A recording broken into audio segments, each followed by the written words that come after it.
Selamat siang, silakan duduk. Selamat siang Ibu. Selamat siang. Terima kasih saya ucapkan karena Anda sudah bersedia hadir di sini dan selamat sebelumnya kepada Anda karena sudah sampai pada tahap ujian wawancara. Sebelumnya perkenalkan, saya Karisma Yoginoviana sebagai asesor Anda yang akan mendampingi Anda pada sesi wawancara pada siang hari ini. Sebelumnya saya informasikan kepada Anda mengenai tahapan dari wawancara kita pada siang hari ini. Yang pertama, saya akan melakukan pengecekan identitas Anda terlebih dahulu. Kemudian saya akan mempersilahkan Anda untuk memperkenalkan diri Anda secara singkat saja. Dan saya akan mengajukan beberapa pertanyaan kepada Anda dan saya mohon untuk dijawab berdasarkan pengalaman Anda. Yang diutamakan pada kurun waktu 3 tahun belakang ini ya. Baik Ibu. Selanjutnya sepanjang wawancara ini saya mohon izin untuk mendokumentasikan wawancara ini berupa perekaman dan tangkapan layar untuk keperluan laporan seleksi serta sebagai bukti bahwa Anda ini telah mengikuti sesi wawancara ini. Apakah Anda berkenan? Iya, saya berkenan Ibu. Baik, sebelumnya silahkan Anda untuk memperkenalkan diri Anda terlebih dahulu. Baik, sebelumnya perkenalkan nama saya Saskia Stefani Imelda. Saat ini saya sudah berusia 30 tahun, lahir di kota Gresik pada tanggal 27 Desember 1993. Lalu untuk saat ini saya menjabat sebagai SVP Corporate Finance di PT Pertamina ini. Kurang lebih kira-kira sudah selama 4 tahun belakang, yakni mulai masuk pada tahun periode 2020 hingga saat ini. Baik, langsung saja kita masuk pada sesi wawancaranya. Yang pertama, bagaimana cara Anda memastikan semua informasi yang Anda kumpulkan ini relevan? Baik, sebagai seorang SVP Corporate Finance, ini tantangan terbesar dalam memastikan informasi yang relevan adalah dalam mengelola kompleksitas data yang masuk dari berbagai sumber internal dan juga eksternal. Nah, ini terutama dalam menghadapi fluktuasi harga minyak global dan dinamika ekonomi. Nah, saya bisa memastikan bahwa biasanya informasi yang dikumpulkan ini berasal dari berbagai departemen Ibu dan pihak yang memang sudah saya pastikan ini relevan, seperti tim treasury, auditor eksternal, dan juga lembaga pemerikat kredit. Baik, selanjutnya apa saja sumber utama yang biasanya ini Anda prioritaskan untuk mendapatkan gambaran yang lebih menyeluruh? Nah, lalu di PT Pertamina ini dalam menghadapi masalah restrukturisasi utang, nah ini saya memprioritaskan laporan keuangan konsolidasi dan juga data arus kas harian serta proyeksi pengeluaran investasi. Selain itu, saya juga memperhatikan seperti faktor eksternal seperti laporan dari lembaga pemerintah kredit dan juga tren harga minyak global. Nah, biasanya kendala yang sering saya hadapi memang adalah data yang terlambat atau kurang akurat Ibu, jadi yang dapat mengganggu analisis keuangan saya. Nah, namun kedepannya di jabatan saya selanjutnya ini saya akan lebih memfokuskan pada pembaruan real time. Nah, ini melakukan sistem digital yang memungkinkan seluruh data ini yang dibutuhkan itu dapat diakses lebih cepat. Bisakah Anda memberikan contoh bagaimana Anda ini mengukur efektivitas solusi yang telah Anda terapkan? Baik. Jadi efektivitas solusi yang saya terapkan itu biasanya diukur berdasarkan pengurangan biaya bunga yang tercatat dalam laporan keuangan dan peningkatan arus kas operasional. Jadi kendala yang sering saya hadapi itu memang adanya seperti faktor eksternal yang mempengaruhi hasil yang saya harapkan, seperti ketidakpastian harga minyak seperti itu. Nah, jadi kedepannya di jabatan yang saya selanjutnya ini saya akan mengimplementasikan sistem pelaporan yang memang lebih transparan daripada sebelumnya, yang berkala. Untuk apa? Untuk memastikan bahwasanya hasil evaluasi ini dapat dilakukan secara tepat dan juga akurat. belum memulai mengumpulkan data tentang suatu isu. Nah, bagaimana Anda ini menentukan data mana yang paling relevan dan penting? Biasanya saya ini Bu, untuk menentukan data yang relevan dengan cara mengidentifikasi komponen-komponen yang memang mempengaruhi struktur modal perusahaan. Nah, ini seperti utang jangka pendek dan juga suku bunga acuan. Nah, biasanya kendala yang saya hadapi itu Bu, untuk memastikan data yang relevan yang tersedia dalam waktu yang cukup cepat untuk analisis yang lebih mendalam. Nah, seperti itu. Jadi nantinya saya harap kedepannya yang bisa saya lakukan adalah saya akan memperkenalkan penggunaan teknologi. Ini namanya big data. Nah, ini bisa berguna untuk memproses informasi yang lebih kompleks sehingga data yang relevan ini bisa segera diakses seperti itu. Baik, pernahkah ada di situasi di mana Anda ini harus merevisi asumsi awal karena data yang terkumpul? Iya, pernah Ibu pastinya. Jadi saya pernah harus merevisi asumsi awal mengenai proyeksi harga minyak yang memang yang lebih optimis. Ketika harga minyak itu turun lebih tajam dari perkiraan, ini saya harus menyesuaikan kembali proyeksi arus kas dan juga strategi pembayaran utang. Jadi kendala yang memang saya hadapi ini seperti ketidakpastian dalam asumsi pasar yang dapat berubah seiring waktu ke depan. Nah, untuk di jabatan saya yang selanjutnya, saya harap ini saya akan memperkenalkan sistem simulasi berbasis analitik untuk memperkirakan fluktuasi pasar ini bisa lebih akurat sehingga kami bisa memiliki strategi cadangan yang lebih terstruktur kembali. Kemudian bagaimana Anda ini memastikan bahwa analisis tersebut itu efektif dalam membantu Anda untuk menyelesaikan masalah Anda? Untuk hal tersebut, saya ini memastikan analisis yang dilakukan ini efektif dengan melakukan cross-check dengan data historis dan hasil laporan keuangan yang ada. Nah, kendala yang sering terjadi adalah kurangnya data historis yang dapat digunakan sebagai perbandingan yang lebih valid seperti itu. Jadi kedepannya, ini saya akan membangun sistem pelaporan yang bisa lebih transparan atau bisa terintegrasi Bu dengan tim audit untuk memastikan bahwa hasil analisis ini lebih valid dan dapat dipertanggungjawabkan. Setelah mempertimbangkan berbagai solusi yang konvensional, nah adakah pendekatan atau ide kreatif yang pernah Anda coba untuk menyelesaikan masalah keuangan tersebut? Baik, salah satu ide kreatif yang saya coba adalah seperti penerbitan obligasi hijau Bu, atau ini namanya green bond.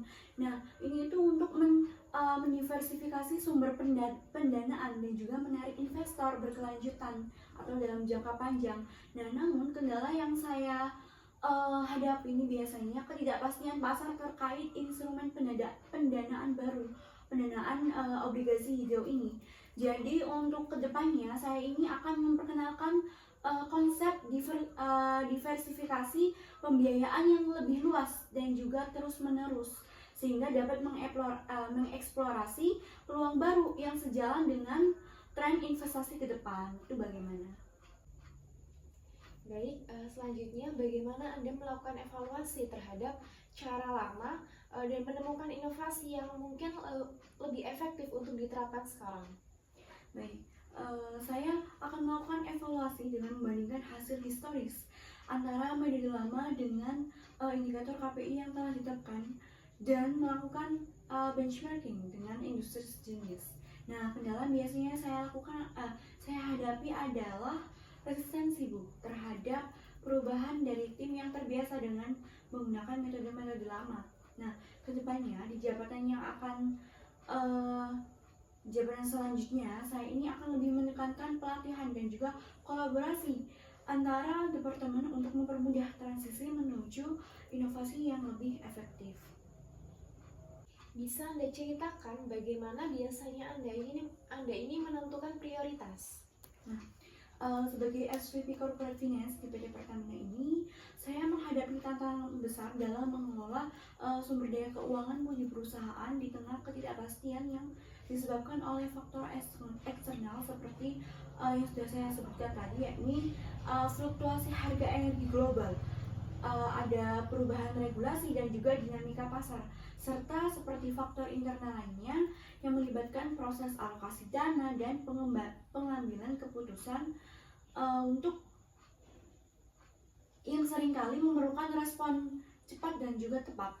Jadi permasalahan yang mengharuskan saya untuk tidak hanya merespon keadaan dengan efisien, tapi juga menjaga stabilitas keuangan perusahaan dalam jangka panjang ke depan. Nah, salah satu tantangan utama itu bagaimana menemukan prioritas dan juga mengalokasikan sumber daya dalam situasi yang berubah-ubah, Bu, seperti itu. Lalu, bisakah Anda ini menjelaskan bagaimana cara Anda menyusun rencana kerja baik jangka pendek maupun jangka panjang di bidang keuangan? Nah, untuk tantangan utama dalam menyusun rencana keuangan itu adalah menjaga keseimbangan antara fokus pada pencapaian target jangka pendek dan juga perencanaan jangka panjang. Nah, sebagai SVP seringkali saya ini memang terjebak dalam kesibukan, Bu. Kesibukan operasional yang membuat perencanaan jangka panjang ini menjadi terabaikan. Nah, kendala ini membuat pengambilan keputusan terhadap investasi jangka panjang itu menjadi lebih sulit untuk dihadapi. Nah, kedepannya, jadi saya akan memastikan, Bu, untuk penggunaan alat perencanaan yang lebih terintegrasi dan juga berbasis teknologi yang memungkinkan evaluasi keuangan yang lebih komprehensif dan real time untuk menjaga keseimbangan tersebut. Baik, apakah ada contoh proyek atau inisiatif yang bisa Anda bagikan di mana rencana ini itu membawa hasil yang positif bagi perusahaan? Jadi untuk tantangan yang saya hadapi adalah ketika memimpin proyek besar yang memang memerlukan keputusan finansial dalam waktu yang singkat. Nah, seperti pembiayaan proyek infrastruktur yang melibatkan banyak pihak, Bu. Nah, pembatasan waktu itu juga seringkali membatasi ruang gerak untuk mengevaluasi opsi secara menyeluruh. Nah, kedepannya di jabatan saya nanti itu saya akan memanfaatkan seperti teknologi dan juga sistem pemantauan yang lebih baik untuk mempercepat analisis, mengurangi risiko ketidakpastian dalam pengambilan keputusan, dan juga memastikan bahwa setiap keputusan itu didasarkan pada data yang lebih akurat. Setiap tim tentunya memiliki gaya dan dinamika kerja yang berbeda. Nah, bagaimana biasanya Anda ini menyesuaikan gaya komunikasi dan pendekatan kerja saat menghadapi tim atau situasi yang beragam? Tim yang saya pimpin ini terdiri dari individu dengan berbagai gaya dan juga dinamika yang berbeda, Bu, memang yang seringkali memang membuat komunikasi ini menjadi lebih kompleks seperti itu. Nah, tantangan ini semakin terasa ketika saya itu harus menyelaraskan tujuan bersama di tengah dinamika yang sedang berkembang, karena saya merasakan banyak sekali dinamika yang ada selama di SVP ini. Nah, lalu ke depannya di jabatan selanjutnya, saya ini akan memperkenalkan seperti pelatihan komunikasi dan penggunaan platform teknologi yang lebih efisien. Jadi sehingga bisa memastikan bahwa komunikasi ini tetap jelas dan juga konsisten di seluruh tim. Jadi tidak hanya satu pada tim, jadi di seluruh tim, dan juga bisa terlepas dari perbedaan gaya kerja seperti itu. Baik. Ketika menghadapi tekanan atau perubahan yang tidak terduga, bagaimana Anda ini biasanya menjaga sikap positif dan terus fokus pada solusi?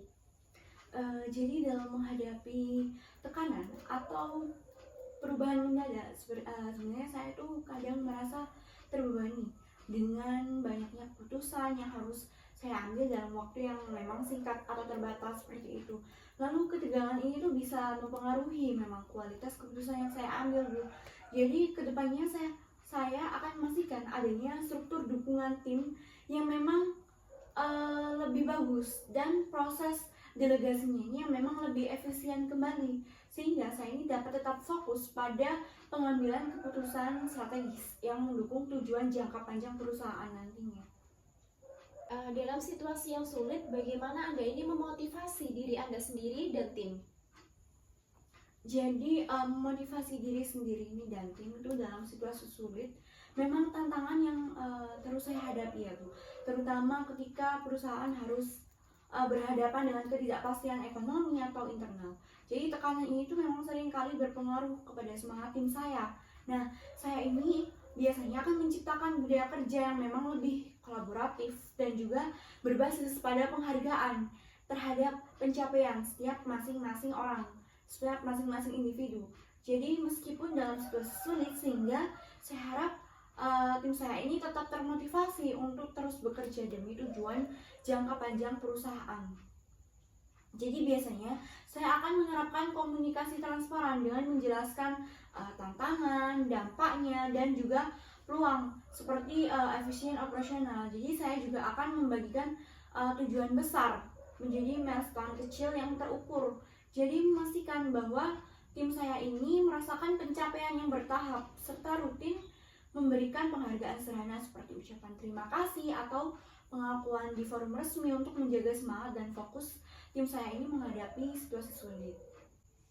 Nah, saat menghadapi situasi yang penuh tekanan seperti tenggat waktu keputusan investasi yang besar, kemudian bagaimana Anda ini menjaga ketenangan dan tetap fokus? Jadi memang sebagai SVP Corporate Finance ini, tantangan utama saya memang bagaimana mengelola resiko yang terkait dengan investasi besar, terutama dalam sektor energi terbarukan yang memang sangat dinamis. Nah, jadi hal ini tuh mencakup tantangan dari fluktuasi pasar energi, Bu. Jadi seperti kebijakan pemerintahan yang berubah serta inovasi teknologi yang memang mempengaruhi keputusan investasi. Jadi fokus utama saya adalah untuk memastikan visi jangka panjang perusahaan ini bisa tetap terjaga meskipun dihadapkan pada ketidakpastian.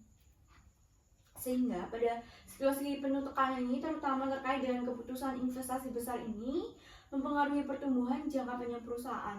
Apalagi untuk menjaga ketenangan dan fokus dengan tetap berpegang pada prinsip pengambilan keputusan yang berbasis data dan juga analisis menurut saya. Dalam menghadapi ketidakpastian seperti perubahan kebijakan atau fluktuasi pasar, apa langkah-langkah yang Anda ambil untuk memastikan keputusan yang diambil itu tetap mendukung visi jangka panjang perusahaan? Jadi ketidakpastian itu kan hal yang memang tidak terhindarkan ya, Bu, terutama dalam industri energi yang sangat dipengaruhi oleh kebijakan pemerintah dan fluktuasi pasar global. Nah, selama menjabat sebagai SVP ini, saya memastikan bahwa keputusan investasi yang saya ambil ini selalu berdasarkan pada proyeksi jangka panjang dan analisis pasar yang memang mendalam karena tidak menentu ya, Bu, seperti yang sudah saya jelaskan sebelumnya. Jadi untuk menghadapinya itu saya selalu mempersiapkan beberapa skenario dan juga menyusun rencana kontingensi. Jadi kedepannya saya akan meningkatkan kemampuan perusahaan untuk beradaptasi dengan ketidakpastian melalui peningkatan ketahanan finansial dan memperkuat hubungan dengan regulator serta pemangku kepentingan lainnya.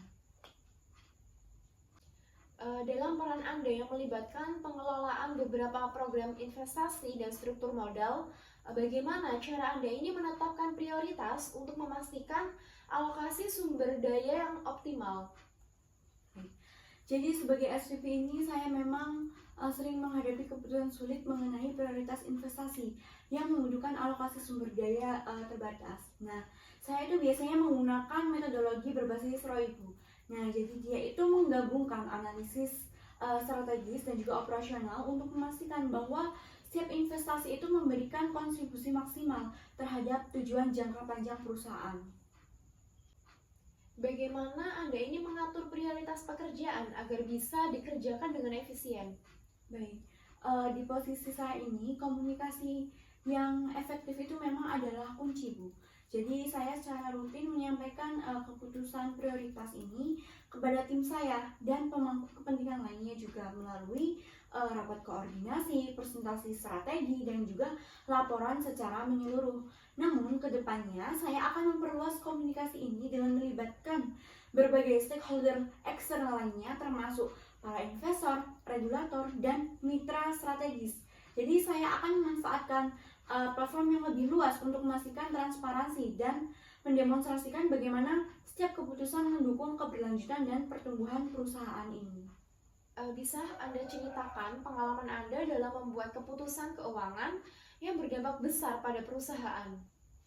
Baik, sebagai SVP Corporate Finance ini memang keputusan besar yang pernah saya ambil adalah menyelaraskan seluruh holding Pertamina dalam satu sistem manajemen likuiditas terpadu melalui LCT. Nah, keputusan membutuhkan persetujuan dari berbagai pemangku kepentingan termasuk direksi dan melibatkan risiko operasional yang signifikan. Nah, salah satu tantangan utama adalah memang ini Bu, ada resistensi internal dari berbagai unit yang memang merasa bahwa sentralisasi ini akan mengurangi otonomi mereka dalam pengelolaan. Kasus lainnya adalah seperti pengumpulan data yang tidak konsisten antar unit yang memang memperlambat implementasi rencana awal. Nah, hal ini menuntut pendekatan yang memang diplomasi Bu, diplomasi yang kuat dan juga strategi komunikasi yang konsisten sehingga bisa meyakinkan semua pihak mengenai manfaat dari program ini termasuk efisiensi dan juga penghematan biaya. Kemudian, apa langkah yang dapat Anda ambil untuk meningkatkan kepercayaan direksi terhadap kemampuan Anda dalam mengambil keputusan yang strategis? Nah, jadi selama menjabat sebagai SVP ini, saya meningkatkan kepercayaan direksi dengan cara menyediakan laporan keuangan yang transparan dulu.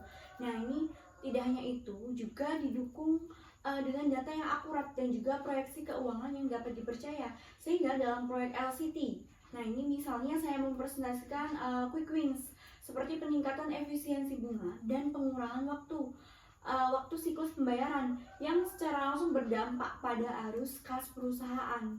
Jadi kedepannya saya akan menerapkan sistem manajemen proyek yang memang lebih produktif lagi dengan target waktu yang realistis dan juga alat monitoring yang lebih canggih seperti dashboard KPI berbasis teknologi seperti itu. Jadi pendekatan ini akan memberikan transparansi progres proyek kepada direksi dan meningkatkan akuntabilitas di seluruh unit yang terkait Bu. Pernahkah Anda ini mengambil inisiatif dalam proyek investasi besar, nah meskipun belum ada arahan langsung? Baik, sebagai SVP ini saya itu memang seringkali menemukan peluang investasi yang dapat memberikan keuntungan bagi perusahaan. Jadi bahkan sebelum ada arahan langsung dari pihak manajemen, nah salah satu inisiatif yang saya lakukan tersebut adalah seperti eksplorasi investasi di energi terbarukan yang kemudian menjadi bagian dari strategi utama perusahaan di PT Pertamina ini. Nah, kedepannya jadi saya akan memperkuat inisiatif-inisiatif tersebut dengan membuat proses identifikasi peluang yang lebih sistematis terlebih dahulu, lalu melibatkan lebih banyak pemangku kepentingan untuk memastikan bahwa setiap keputusan tersebut dikomunikasikan dengan jelas ke seluruh jajaran manajemen. Ketika Anda ini menghadapi hambatan dalam mencapai tujuan investasi atau struktur modal, bagaimana Anda ini menjaga ketekunan dan memastikan bahwa strategi jangka panjang itu tetap terjaga? Jadi menurut saya ketekunan itu kunci dalam mengatasi hambatan. Jadi sebagai SVP, saya ini akan menghadapi banyak hambatan yang muncul di jalan saya. Jadi terutama dari sisi regulasi dan juga perubahan pasar. Solusinya adalah terus melakukan evaluasi sih Bu, dan juga penyesuaian strategi sambil memastikan bahwa kita ini tetap fokus pada tujuan jangka panjang perusahaan. Jadi kembali seperti itu. Bagaimana Anda memastikan bahwa tim Anda ini tetap termotivasi untuk terus berinovasi dan melangkah maju? Jadi sebagai SVP, saya juga akan mendorong tim saya untuk selalu berpikir kreatif Bu, dan mencari solusi baru dalam menghadapi tantangan investasi. Nah, ini saya akan memastikan bahwa setiap pencapaian ini dapat dihargai, mereka akan dihargai dan juga memberikan ruang bagi anggota tim saya untuk bisa berkembang. Nah, kedepannya saya akan menciptakan lingkungan yang lebih terbuka terhadap ide inovatif dengan menyediakan lebih banyak kesempatan bagi tim saya untuk terlibat dalam proyek-proyek yang berdampak besar pada masa depan perusahaan. Bisa Anda ceritakan bagaimana Anda ini memastikan penjelasan yang Anda sampaikan selalu jelas dan ringkas, terutama saat berdiskusi dengan tim atau pihak lain? Jadi di PT Pertamina, posisi saya ini juga fokus pada komunikasi dalam menyampaikan analisis keuangan ya Bu, yang kompleks memang kepada pihak-pihak terkait seperti direksi dan juga tim operasional, terutama terkait dengan perubahan strategi keuangan yang perlu disetujui oleh mereka. Nah, sebagai SVP ini, saya menghadapi tantangan besar dalam menyampaikan informasi yang memang kompleks kepada berbagai pihak dalam waktu yang cukup terbatas.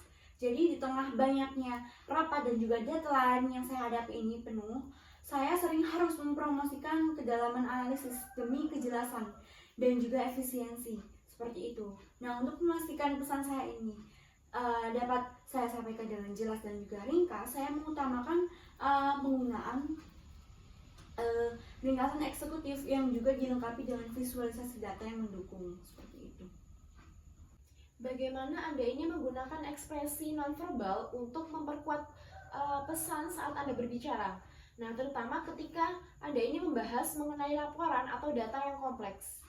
Baik, sebagai SVP, saya juga menyadari bahwa seperti yang Anda katakan, ekspresi nonverbal ini dapat memperkuat pesan saya.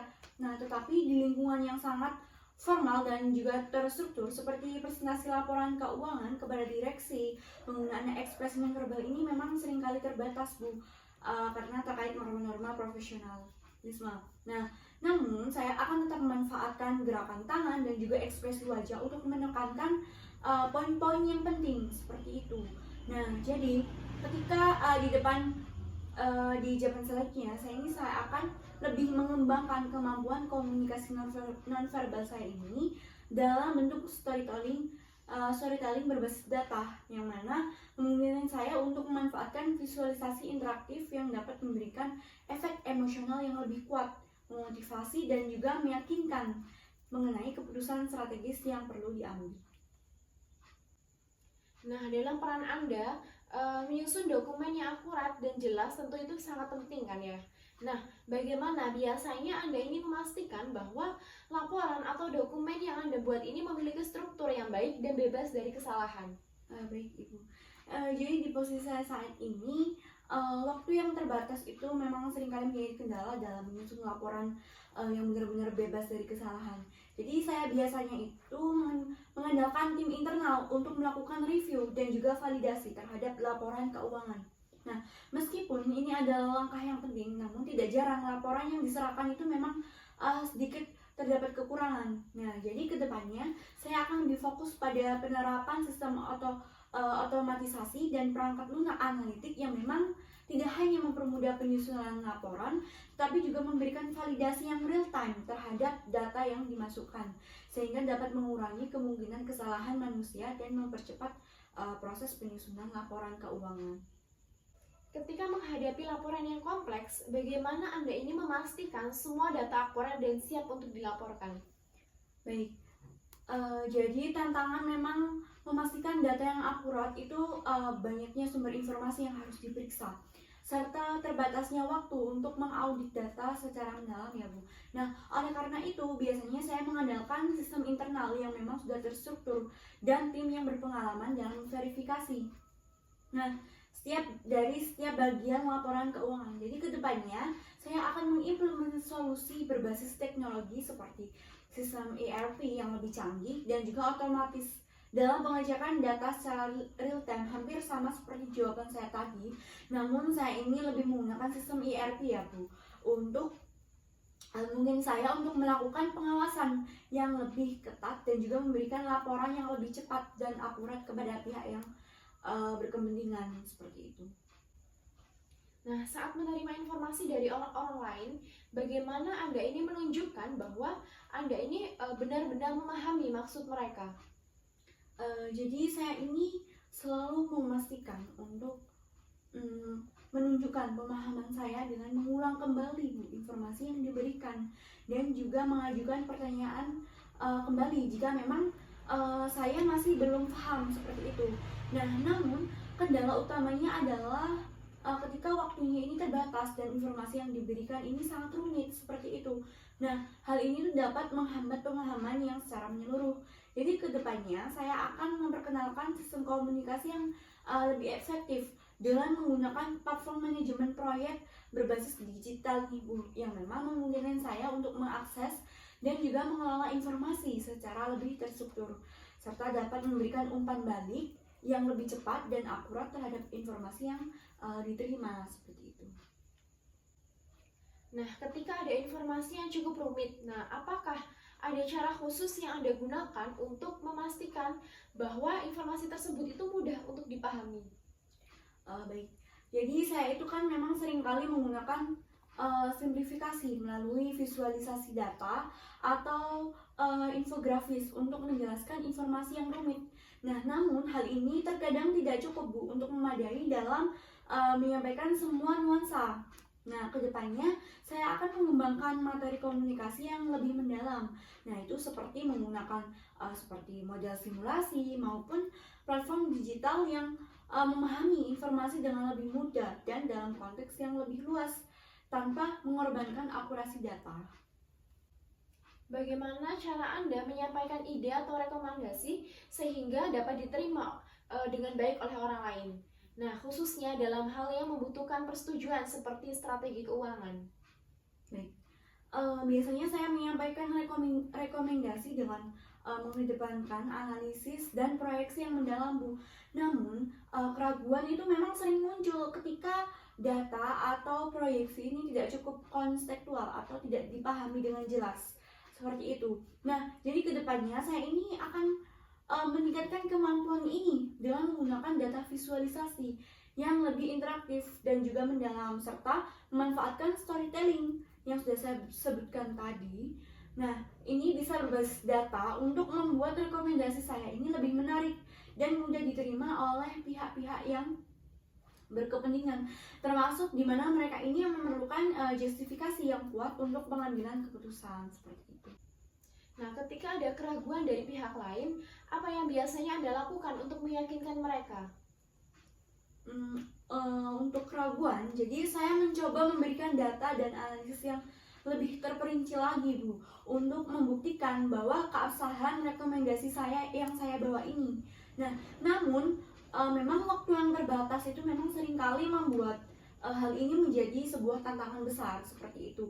Jadi kedepannya saya ini akan menggunakan teknologi berbasis simulasi untuk menunjukkan dampak jangka panjang dari keputusan yang saya rekomendasikan ini, serta menggunakan seperti analitik prediktif untuk menunjukkan bahwa proyeksi yang lebih akurat mengenai hasil yang akan dicapai nanti. Nah, setiap orang itu tentunya memiliki cara berkomunikasi yang berbeda-beda ya. Jadi, bagaimana biasanya Anda ini menyesuaikan pendekatan komunikasi Anda agar sesuai dengan audiens yang sedang Anda hadapi? Baik, sebagai SVP Corporate Finance ini saya juga menyesuaikan gaya komunikasi dengan audiens saya berdasarkan peran dan juga kebutuhan mereka itu seperti apa Bu. Namun waktu yang terbatas itu memang sering kali kembali lagi waktu yang terbatas lagi itu membuat saya kesulitan untuk sepenuhnya memahami bagaimana preferensi komunikasi masing-masing dari individu tersebut. Nah, namun di kedepannya di jabatan saya selanjutnya ini saya akan menerapkan teknologi berbasis AI yang dapat membantu saya untuk mengidentifikasi pola komunikasi yang efektif berdasarkan audiens saya dan juga menyesuaikan pesan saya secara otomatis. Jadi, sehingga saya mengharapkan dapat meningkatkan efisiensi dan keberhasilan komunikasi di seluruh perusahaan. Bagaimana Anda ini biasanya membangun dan mempertahankan hubungan yang positif dengan rekan kerja Anda dalam proyek kemitraan yang strategis? Baik, memang yang saya rasakan sendiri sebagai SVP Corporate Finance di PT Pertamina ini memang tantangan dalam kolaborasi, manajemen kolaborasi lintas departemen yang efektif untuk proyek strategis yang melibatkan banyak tim dan juga mitra eksternal. Jadi masalah semacam ini tuh memang sering terjadi di perusahaan ini, di mana koordinasi antara divisi dan pengelolaan proyek besar ini memang dapat menghadirkan tantangan komunikasi, alokasi sumber daya, dan penyelesaian masalah yang kompleks. Nah, sebagai SVP ini memang dalam proyek besar yang melibatkan banyak tim internal dan mitra eksternal ini saya selalu memastikan hubungan berdasarkan pada komunikasi yang jelas dan juga saling pengertian. Untuk mengatasi hal ini, saya tuh akan memastikan pertemuan rutin dan juga penggunaan alat komunikasi yang memang memfasilitasi transparansi, Bu. Jadi kedepannya juga sebagai untuk jabatan saya selanjutnya juga, saya akan memperkenalkan kebijakan yang lebih formal untuk menjaga hubungan antar departemen, memastikan bahwa tujuan jangka panjang perusahaan ini menjadi pedoman dalam setiap keputusan strategis, dan setiap pihak ini mengetahui ekspektasi serta tanggung jawab mereka. Dapatkah Anda ini berbagi pengalaman ketika hubungan tersebut itu berhasil dan ketika Anda tantangan yang harus Anda hadapi? Baik, seperti dalam proyek akuisisi yang memang melibatkan berbagai departemen. Jadi hubungan dengan mitra eksternal berhasil karena kami itu memiliki kesepahaman yang jelas tentang tujuan dan juga prosesnya. Namun tantangan yang muncul saat alokasi anggaran dan juga sumber daya itu memang pada proyek ini tidak disepakati bersama oleh beberapa tim internal kembali lagi. Nah, ketidakjelasan dalam prioritas antar divisi memang menyebabkan penundaan dalam beberapa tahap. Nah, sebagai solusi ini saya sering memfasilitasi workshop dan juga pertemuan lintas departemen untuk menyelaraskan tujuan dan juga meminimalkan kesenjangan pemahaman. Jadi kedepannya nanti itu saya akan bisa lebih fokus pada perencanaan dan juga alokasi sumber daya yang lebih terkoordinir antara tim, serta memperkenalkan sistem pengelolaan anggaran yang lebih terstruktur untuk menghindari konflik antar departemen. Bagaimana Anda membantu pengembangan potensi bawahan untuk mendukung keberhasilan tim Anda? Baik, Ibu. Sebagai SVP Corporate Finance ini, saya akan memberikan kesempatan bagi bawahan saya untuk mengambil tanggung jawab dalam proyek besar, Bu. Nah, memberikan mereka ruang untuk belajar dan juga berkembang itu merupakan tujuan saya, Bu. Jadi kendala yang memang sering muncul adalah waktu yang terbatas untuk memberikan pelatihan dan juga pengawasan secara mendalam kepada tim saya. Nah, sebagai solusinya, saya ini akan memastikan bahwa mereka ini mendapatkan monitoring langsung melalui peran yang mereka jalankan dalam proyek strategis tersebut. Nah, kedepannya juga saya akan memperkenalkan program pengembangan profesional yang lebih formal dan juga sistematis, termasuk rotasi pekerjaan dan pengembangan kepemimpinan untuk memastikan bahwa setiap anggota tim saya ini dapat berkembang seiring dengan perkembangan proyek. Bisa Anda ceritakan pengalaman di mana pendekatan ini tuh membawa dampak bagi proyek atau organisasi yang sedang Anda jalani? Baik, dalam sebuah proyek perkembangan pembiayaan, kami itu memang sering terlibat banyak tim dari departemen hukum, resiko dan juga keuangan, serta mitra eksternal lainnya. Nah, dengan memberikan kesempatan kepada anggota tim saya untuk mengambil kepemimpinan dalam bagian masing-masing, jadi kami berhasil mengurangi hambatan komunikasi dan meningkatkan efisiensi. Nah, namun tantangan terbesar adalah perbedaan dalam pengelolaan sumber daya dan prioritas antar divisi. Nah, namun solusinya saya ini memfasilitasi penyusunan rencana solusi sumber daya bersama dengan pihak-pihak lain yang memang sudah disepakati bersama. Seberapa sering Anda ini memberikan umpan balik kepada anggota tim Anda, terutama dalam konteks proyek yang kolaboratif? Baik, dengan cara memberikan umpan balik secara rutin, itu memang hal yang saya lakukan sebagai SVP ya, Bu.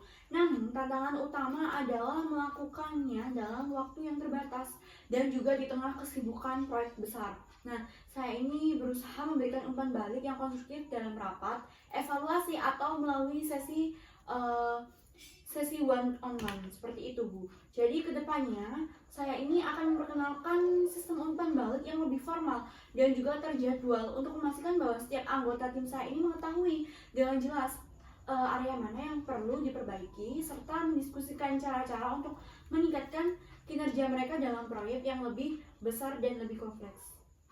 Apa strategi Anda untuk memastikan bahwa keputusan dan informasi penting itu selalu sampai ke tim Anda secara tepat waktu?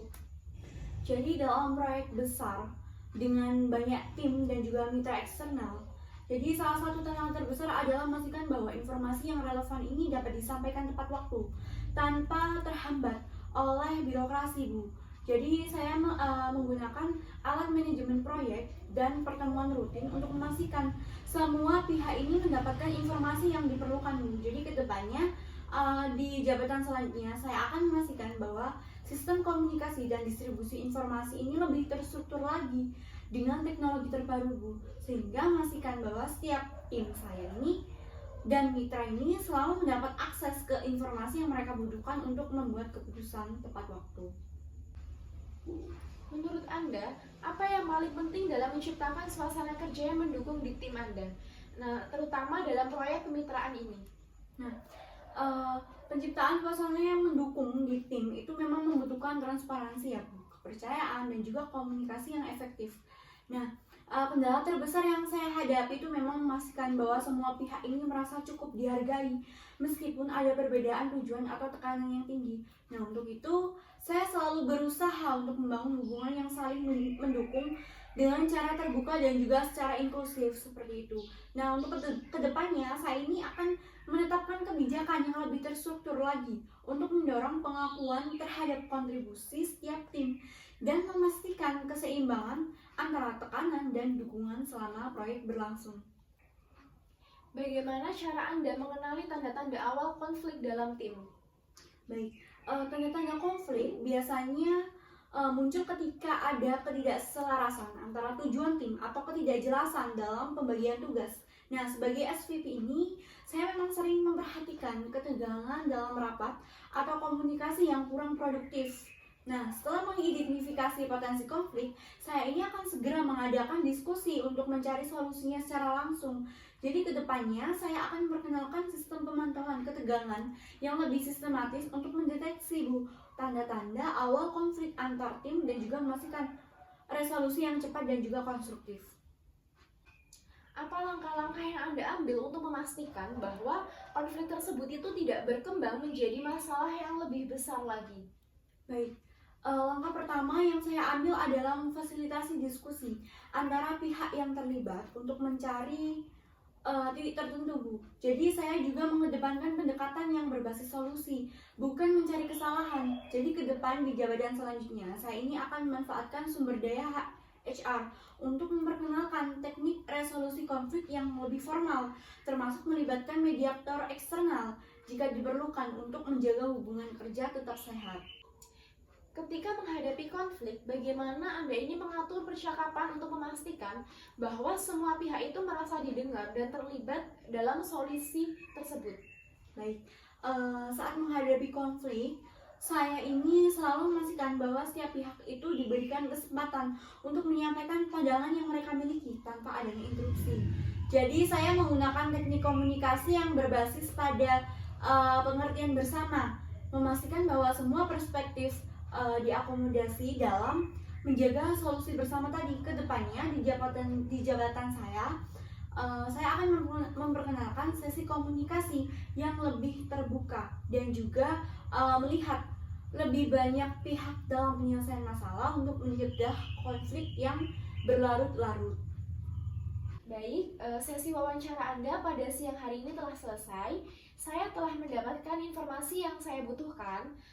Saya mendoakan yang terbaik untuk kesuksesan Anda pada promosi jabatan hari ini. Terima kasih, semoga sehat selalu.